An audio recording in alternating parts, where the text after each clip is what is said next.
Hello and welcome everybody back to Pure Michigan Sports. Christian Peck-Dimit, no Alex Steimel today. He says hi to everybody, our upcoming guest included. We're bringing you, as always, even without Alex, everything and anything new in the sports world in the Mitten State. And this is a special episode of Pure Michigan Sports where we're just going to focus on the Pistons, dive deep into what they're doing so far, 9 games into the season, 3-6 start so far after, as we talked about on a few days ago's episode, that tough loss to the Hornets, or yesterday's episode rather. And we are joined by someone who's going to help us do just that, looking deep into the Pistons here, and he is a returning guest, I believe a 3-time guest now on the show. You may know him from Motor City Hoops, from Pistons Pulse, from NBA from Draft Digest, NBA Bulletin. You may even know him back from his Detroit Bad Boys days, writing for them.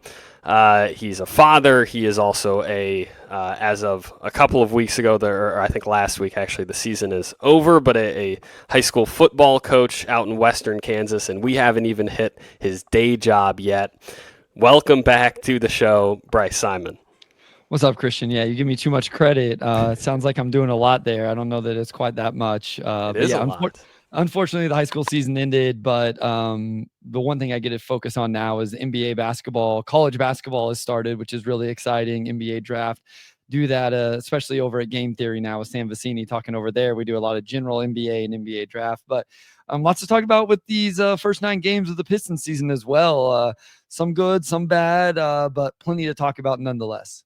There absolutely is. Before we get into it, I was listening to, I think it was Game Theory, but it was one of your shows last week, I believe. Maybe it was a few weeks ago, and you were talking about putting some fencing up. I think it was for your dad out in Kansas. And I used to live out there in Kansas as well, of course, and I'm a couple months out now from my time in that state, and I just wanted to get that feel of Kansas back. How was putting up the fence? Is everything good? Is it your dad that has the cattle? Yeah. My dad, he runs cattle, and we farm wheat and all of that stuff. Occasionally some Milo. So yeah, I grew up not on a farm. I didn't grow up on a farm, but a farming family. All of my aunts and uncles, my wife, she grew up in the same type of environment. But yeah, it was an early Sunday morning, and it was kind of cool, that we saw the sun come up out in the countryside, and pound and post building fence there around some stocks to put some cattle on here. So yeah, it's always good. As he gets older, I've learned to appreciate those experiences more and more. Oh, I'm sure. Do you happen to know how many head of cattle he does have?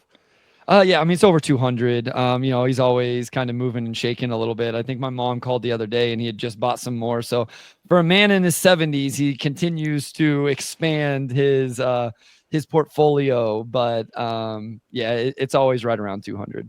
For all of the, I'm sure many people out there that are wondering, I believe it's roughly a 2-to-1 ratio of head of cattle to human beings in the state of Kansas. So sounds right. So some little Kansas trivia there for you. And now I think it is time to get into what I think we've both got behind us is the Detroit Pistons. And like we said, 9 games, some good, some bad.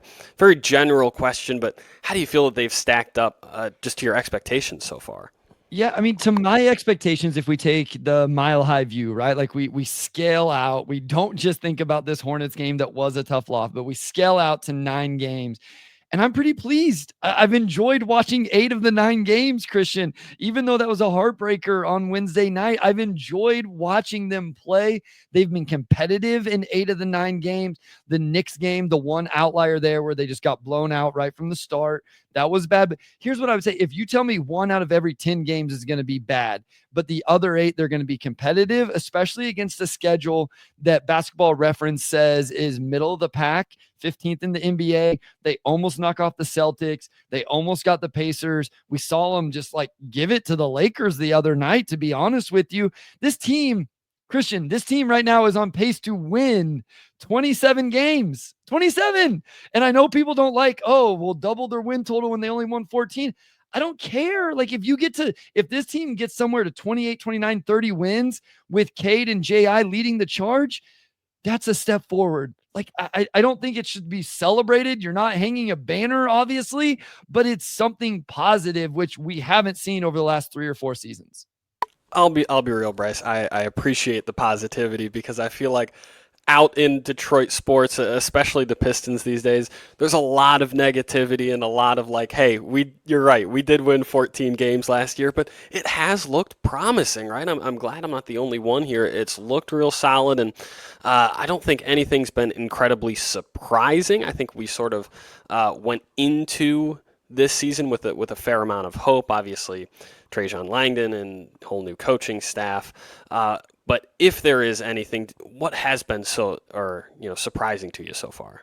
The defense, the defensive improvement. I mean, I sent out a tweet today because I felt like the vibe. I'm not as active on Twitter as I used to be, but it seemed like the vibes were kind of down after, and it was a heartbreaking loss and a heartbreaking way to lose that game. We've seen it before, them give up an offensive rebound, put back at the buzzer to lose after the excitement of the Beasley steal and Holland, the rookie, gets the layup to go ahead and all of that. But this team right now is ranked 13th defensively in defensive rating, 13th, Christian. And this was the opposite of what I thought was going to happen. I was like, man, I don't know that the defense can improve that much. They brought in Tim Hardaway Jr., Malik Beasley, Tobias Harris. These guys aren't necessarily known for their defense. There's still questions around Jalen Duren's defense. And I think two of the guys that truly have made strides are actually Cade Cunningham and Jaden Ivey. But just in general, the scheme that JB and his staff has put together, getting these guys to lock in and execute it, has been really impressive. So I think if there's a quote unquote surprise, it's how improved the defense has looked through these first 9 games. You mentioned it right there. That Holland bucket was really nice, but I gotta know, travel. If you're wearing not the stripes anymore, but if you're wearing the gray out there, you calling that? I didn't rewind it because I didn't want to decide whether it was a travel or not. So in the moment, I was like, that looked kind of awkward. And then you see the Hornets bench, doing the signs. And I'm like, nah, I'm not even going to rewind. I don't want to know the truth on this one. We'll just play on and see what happens. I'll be totally real. I was watching that game doing something else where I had to have it on silent. And so I didn't, obviously couldn't have heard any whistles. When he did that sort of awkward half spin back, I went, oh no. I almost looked away from the screen like that's definitely getting called. Yeah, it was definitely awkward looking. I truly actually haven't gone back and looked to see. There's just so many travels throughout a game. I'm like, hey, let's give him that one. Let's let the rookie. I guess he almost had his moment. It didn't stay for very much after that anyway. So maybe karma, right? Maybe things balance out. I don't know. Yeah, it doesn't much matter at this point now. Yeah.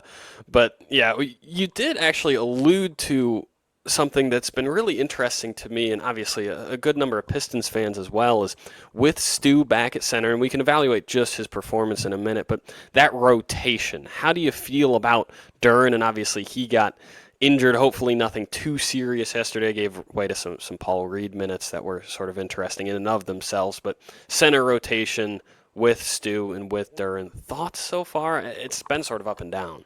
Yeah. So one thing I did make a note of in my notes. So for any of your listeners who are, if you want to see, I have a Substack that you can subscribe to where I'm putting out notes and analysis over every single game. So I'd very much appreciate that if it's completely free, but just like having the interaction over there.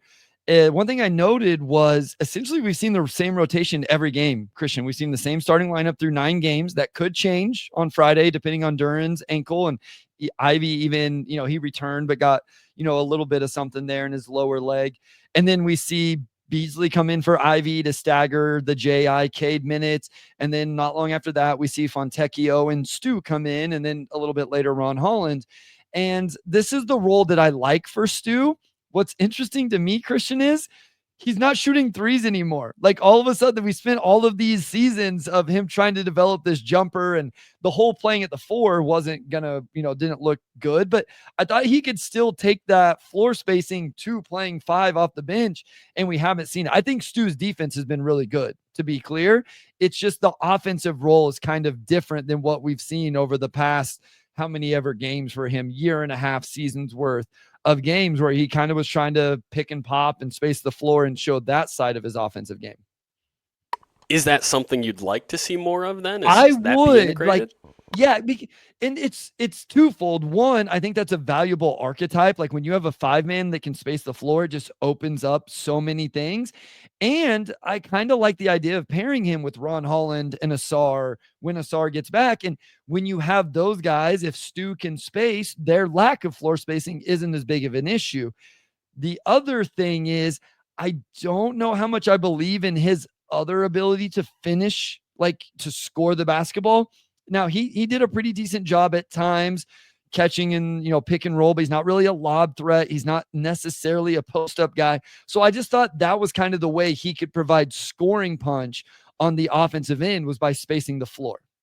It's actually really interesting that you bring that up, because I had this thought the other night where recently Pistons fans, with sort of that bump in defense that he gives you off the bench, have been praising Stu a lot, and he deserves it. The shifting roles is, as you know, as a former basketball player, not an easy thing all the time to deal with.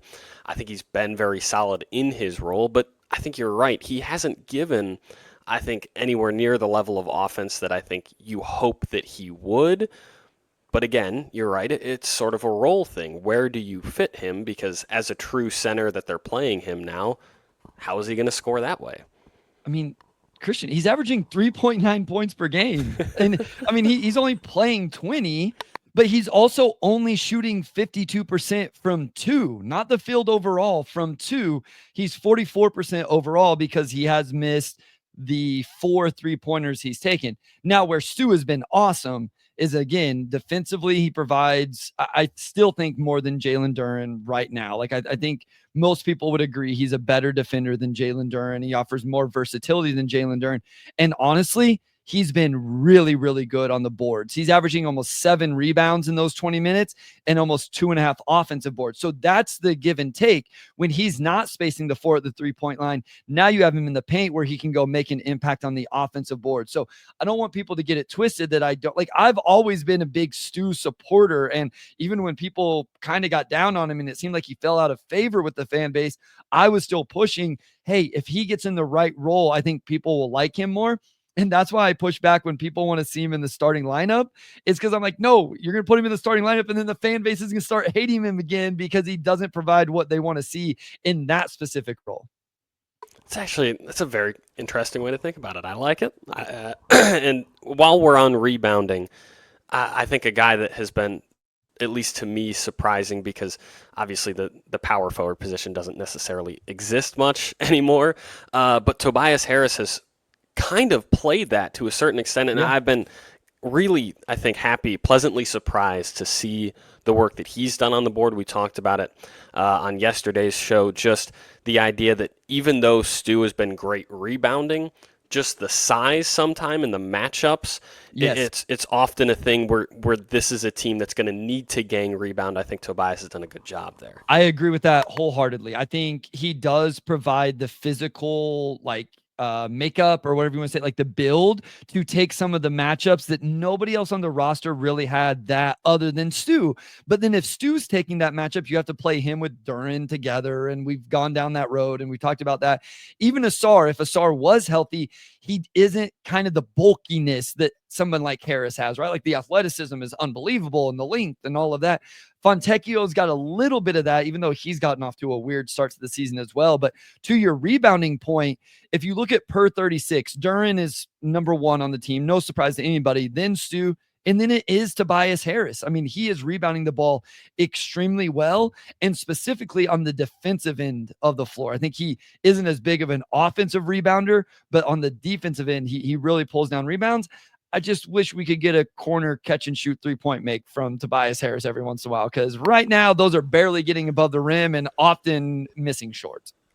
Yeah, I couldn't have put it any better myself. Yeah, he makes you, sort of up and down, or a bit of a roller coaster watching him It's only play. been down is the problem so far, Christian. Like I can handle up and down if there are some ups. In 9 games, I wish there was a little, like, he's 17% from 3. Like, this was the other point I made today in my tweet was, Cade and JR are doing what they're doing. The team is on pace to double their win total. The defense has been really good. Tobias is shooting 17% from 3, Tech is shooting 31% from three, and Beasley shooting 33% from three. So three real floor spacers you thought you were going to have this year aren't banging shots at the clip that you were expecting them to coming into the season. It's very true. And I think even with that, the floor spacing has been better Oh, around no Cade. question. Yeah. And obviously that's something that we've looked for so long for that to happen. You've referenced it a couple times, that on pace number wins wise. I know you're not a betting man, but the betting total was right around there. It was, I think, 25.5. They always do a half number. Yeah. It was at 25 and a half. And regardless what you thought of that number going into the season, how do you feel right now about that win total? Do you have a rough ceiling floor that you sort of expect this team to be at? Yeah, I mean, I think I would take the over. Like, if you made me bet, I would probably take the over. At the time, I think if I had to before the season, maybe I'd take the under. But right now, I'd be cautiously optimistic with the over, not by a lot. I don't think this team's going to win 30 games. In the Substack that I mentioned earlier, I made a note against that Hornets loss. Those are the type of games you have to win if you want to be a 30-win team. You don't lose those games even on the road. But that was a shorthanded Charlotte team. That was a Charlotte team that looked like they just wanted to hit threes and try to win the game that way. And really, when Detroit, everybody talks about the end of the game, and rightfully so. Detroit should have taken control of that game in the second quarter or the third quarter and been up by 15 going into the fourth. Like, Charlotte was just begging Detroit to take control of the game, and Detroit just never did. And then you get all the stuff in the fourth quarter, which you just kind of never know. But I think 26, 27, 28, I believe that can happen barring health and those type of things. But again, I think eventually these guys start making shots. That's below what I would expect from all three of those guys. And I don't know that anybody's shooting outlandish other than maybe Tim Hardaway Jr., right? Like at 48%, that's a little bit higher than what you would expect for him for the season. But I think a lot of everything else we've seen is pretty sustainable. I agree, and while we're on the veterans here, obviously Malik and Toby and THJ, and even if you want to throw Fontecchio in there as a re-signing, obviously we were both pretty high on him when we talked about Fontecchio last year, and he's had the start that he's had. Again, 1,000-foot view, trying to look at it, in a wide range here. Trajan Langdon, do you feel with those moves? Good off-season, bad off-season. Obviously, in the moment, it was pretty positive look. But if you had to throw a letter grade at it, yeah, I think it's positive. I think it's good. I think another move that I thought was fine at the time that has proven to be fine so far is the hiring of JB Bickerstaff. Like, I know a lot of fans didn't like it. Maybe it'll prove to not be great, but I said all along, if the worst thing that JB does is not get this team past the second round, then he did his job. If he gets this team to the second round, then they have to fire him to get a coach that can get them past the second round. So be it. If they go on the path that the Cavaliers look like they're on right now, cool. I'm all for it. Whoever the next Kenny Atkinson is, we'll see in 5 years when JB does his job. But he's got this defense playing light years better than what we've seen over the last 4 years. I actually like some of his rotations. We see him staggering Cade and JI, which I think is important. We see him doing things like putting Cade and Tobias back in at the end of quarters for offense. Now, again, until Tobias starts making shots, that's not going to be overly fruitful. But I think what Trajan has done has made, like, it all makes sense, I guess. Even though it hasn't completely been fruitful yet, it makes sense. You saw the floor spacing. These guys have, even though Beasley's shooting whatever, he has gravity. Tobias has gravity. And we're seeing Cade and JI play some of the best basketball we've seen from them, sans the turnovers that they commit. And if they get that under control, I think people would be pretty darn excited about that backcourt duo. So, yes, for what Trajan's had to work with and the decisions he's had to make so far, I would say he's been a very much a positive, like what, B? Like, I don't want to go over the top. It's not like he hit a grand slam, but I'm very happy with what he's done and how that's looked. you are a teacher, Bryce. I gotta know: are you a C is average type of grader? How do I grade this B?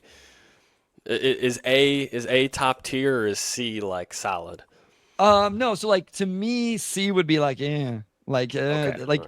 I feel like I'm a really easy teacher. So I tell kids all the time, like, you should have a B in my class. Like, just get stuff turned in, be respectful. Like, if you do things on time, I give them chances to redo it and retake tests and stuff like that.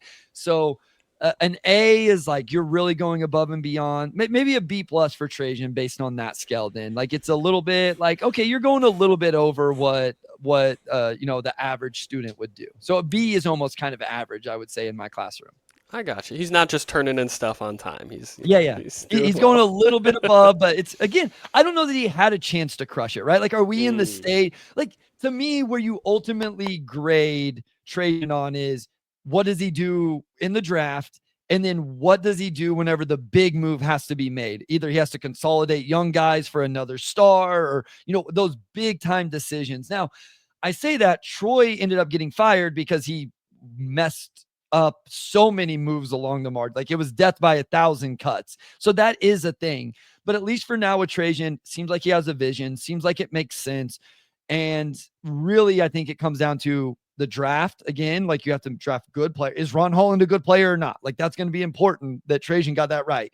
Can Bobby Klintman give them something eventually? Like, can you get anything from a second round pick or undrafted free agent or waiver wire pickup? Like, B-ball Paul, we saw him come in and you mentioned it. Like, they were interesting minutes, energetic minutes, if nothing else. So can he win on the margins? Sure. But ultimately it's, can you make the big decisions and can you hit on those? interesting. Okay. And while we're throwing out letter grades, you don't have to do this for JB, but you sort of felt lukewarm on him, I think would be how I felt based on your answer.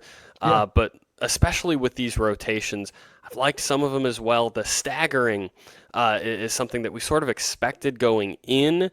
How do you think JB is done overall, and is the staggering sort of the answer going forward? Yeah, I mean, so here's the thing. How much credit do I give him for staggering Cade and JI whenever we've all been screaming from the top of our lungs to stagger Cade and JI? It's like when my students turned it in on time, they'll be like, hey, you tell me good job? I'm like, no, I'm not going to tell you good job. You did what I asked you to do. Like, you did the bare minimum. You did the expectation. Like, what do you want from me? So, and no, like I do tell them good job. So I don't want people yelling at me but B plus, like again, like I guess I should give it a little more credit because the previous coach couldn't figure that out, didn't do that with Cade and JI, right? So I guess I Shout got to out give Killian Hayes. stop. No, I refuse to talk about Killian Hayes. I just don't do like I have nothing against Killian Hayes. I hope he goes on to have an incredible career, whether in the NBA or overseas or whatever he decides to do. I just that Sekou Doumbouya, like I I refuse to talk about those guys because it just brings up so many. There was a lot of conversations about those guys, Christian. There was a lot. Well, there was all kinds of things with Monty personally and his family, and there was everything in between that you could throw at those guys, and how they were getting minutes Yeah. was what it was. Yeah. But yeah, the staggering. Do you think that obviously this offseason really a lot of the moves that were made, you thought, okay, nice, we got this shooting, we shored up defense a little bit to a certain extent, we got this, we got that. Stu's moving back to center. Lots of good on paper moves. And really, I think the one thing that was lacking as far as if Pistons fans had made a checklist, like if you had pulled Twitter, what they wanted was a backup point guard. Yeah. Or at least, a backup true point guard. Yeah. Yeah. Having JI and that staggering, it's working well so far. Long term, whether that be for the rest of the season, maybe a deadline move or whatever it happens to be, or going forward through this rebuild, is that the answer? Do you need someone else to soak up 10, 12 minutes underneath them? Yeah, so that's what's hard is I understand the fan base's want for a veteran point guard like that. My question would be, where does that guy get minutes when everybody's healthy? Right? Like we've seen a 9-man rotation. I think it makes a lot of sense. Where does the point guard play whenever you're staggering Cade and JI as much as you are? You don't need that guy when Cade's on the floor, and then JI is almost always on the floor when Cade isn't. I'm not saying that JI couldn't use that, but then it's like, okay, you want to completely take the ball out of JI's hands? Well, you need somebody to calm him down. Well, what about when JI's doing okay? Can that guy space the floor? And so my point is, this is a long way of getting to that guy is hard to find. because it needs to be a veteran who can calm the team down and play on ball, but then can also be comfortable playing off ball when JI needs the ball. But also, some nights you may not even play, Christian. So who is the guy that's going to be comfortable with that? And I mean, people bring up Markelle Fultz and Dennis Smith Jr., and I'm like, those guys don't space the floor. Those guys can really defend. And yeah, maybe they can run the offense. But then are they also going to look at Detroit's roster and go like, yeah, I want to sign up to play behind Cade and JI? So I just don't think it's as easy to fill that role as what people think sometimes.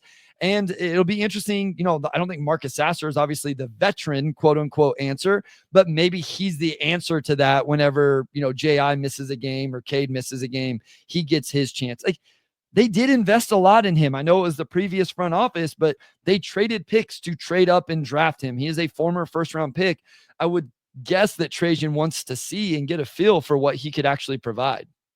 That's interesting. And Sasser has been sort of one of those guys where he sort of gets lost in the mix. Sometimes maybe Holland has those minutes where you sort of forget that he's truly in the rotation, which, unfortunate as it is the way that it is right now. And I think we got to address something that just to cover the bases that we've, I think, danced around a couple times. But really, I think the biggest thing that has us feeling so positive right now is Cade and Jaden Ivey, and the way, despite their turnovers, and some of them have been real messy and ugly-looking turnovers, just the high level at which they've played. Cade, as far as the stat of the day goes, yesterday or last night became the second Piston ever, joined, I think, Stackhouse, to post back-to-back triple-doubles in back-to-back games. Is the jump that either of them have taken near your expectations, exceeding it, below it? Obviously, there are real positives and real negatives, I think, with both of their performances so far. Yeah, I mean, I think they're playing up to the level that I thought they could. And so I don't know that they've exceeded it, because Cade has to hit more threes, for one. Like, I think that's where, whenever Cade, people will point to like the true shooting and effective field goal stuff with Cade, and it's because he doesn't make a ton of threes and he's not getting to the free throw line. So at some point he has to find a way to score the ball more efficiently, right? Like, he has to get to the free throw line at a higher rate, or he has to hit more threes, which obviously threes are worth more than twos. But in general, the dude is averaging roughly 23, 8, and 7. I mean, those are pretty good numbers. And again, especially the turnover numbers are actually slowly ticking down. They were up above 5. Now we're at 4.5. If we get that number below 4, I'm fine with that, as much as, offensive usage as he takes and everything he has on his shoulders. I think one of the biggest places with him with growth is on the defensive end. I think he's made great strides there, minus Wednesday night. I didn't think he was very good defensively against Charlotte. I didn't think his energy and intensity matched what we saw from him the first 8 games. And then JI is averaging 24-4 roughly, shooting over 40% from 3. He is getting to the free throw line 4.5 times. Both guys are shooting 47% from the field. They look very comfortable sharing the floor together, but then also playing without each other. Like, I just think through 9 games, this is a lot of what you wanted to see from these two guys, being able to play together, play separate, play both ends of the floor, make shots at times. Like we've seen when Cade was making threes, what that could look like. And so I think we've seen a lot. You extrapolate this over another 40 games, I think Pistons fans should be excited about what the potential backcourt is. I agree. I think there's a lot to be excited about in general on this team, though I think a lot of the fan base is sort of hesitant to be overly positive. I got a lot of those comments today. Like, there's so many scars, and like, I get it. They won 14 games last year and lost 28 straight. Everybody's just waiting for the shoe to drop. And so I think the next couple of games will be very telling. You lose a heartbreaker on Wednesday against a team you probably should have beat. Can you respond and beat somebody on Friday? Or if you don't win Friday, can you then win Sunday? Or does it turn into an 8-game losing streak and the vibes are completely different? So I think we learn a lot about this team, especially if Duren is out. Can they make up for some injuries and guys missing games that we know eventually is going to start to happen? So I think we really start to learn about this team over the next 5 to 8 games in terms of, can they consistently do what they're doing? Can they play through some injury stuff and the ups and downs of a season? Attitude and intensity, definitely something to watch, I think, as well. I got to get you out of here on one last thing. I know as far as the news world goes, it's old at this point, but this is something that Alex Daimel, our co-host, who's not here on the show today, would have loved to ask you because he found this very funny. Hoodies at practice, yes or no? No. No. No. That's it. You're No? you're inside. I think it's almost a culture thing where there are a lot of basketball players who just wear hoodies just to wear hoodies. Oh, I love wearing hoodies. Like I wear hoodies all the time. Like I wear hoodies with shorts all the time. Now, I am a anti-wear anything like no hats. Do not wear a hat into the gym to Makes coach sense. or play. Oh, that part's interesting. I'm okay with long sleeves. I've come around on the long sleeves. I think. Like you want to wear a long sleeve shirt, that's fine. I don't love it. Hoodie, no. This is practice lift, all of it. Yeah. You're working Okay. out. Why do you need a hoodie? Sweat it out. That's what my dad would say. I don't know. I also grew up in the era where our shirts were cut all the way down like we had them cut all the way down the sides, and our shorts went to our calves. You know, like I grew up in that era of basketball. So, the way the gear that people hoop in now has drastically changed in the last 20 years. That is for sure. It's funny because when this news came out, to be honest with you, my initial thought was, I figured it was not allowed like anywhere. It was like just wear a T-shirt or a cutoff or something. And personally, obviously, I am nowhere near their level or even close to yours. But hooping, got to be something sleeveless every time. Yeah. Oh There's yeah, something with T-shirts and the. Yep. Yeah. So for the record, I never wore anything. Like I don't wear T-shirts. I never wore. I'm just saying like for play. If I walked in the gym and somebody was wearing hoodie, I'd be like, eh. If somebody was wearing a long sleeve, I would like notice and be, okay, whatever. Wasn't it also like Mello that hoops in sweatpants, like would practice in sweatpants or something like that? That was a big thing. Hoodie Mellow was a social media thing for a long time. Never understood all of that. So that is a hard no for me. Good to know coach's thoughts there, especially going into next season. Any Bronx listening in need to know no hoodies. Well, I guess it's outside. That might be a little bit different. But yeah.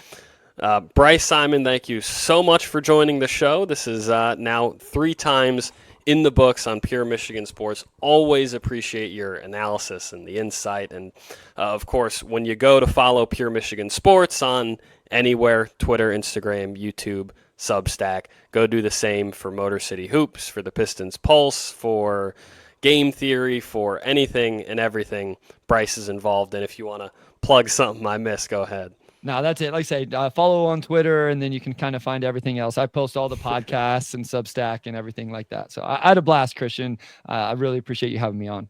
Appreciate your time as always. Until next time, we salute on the way out. It's been Pure Michigan Sports.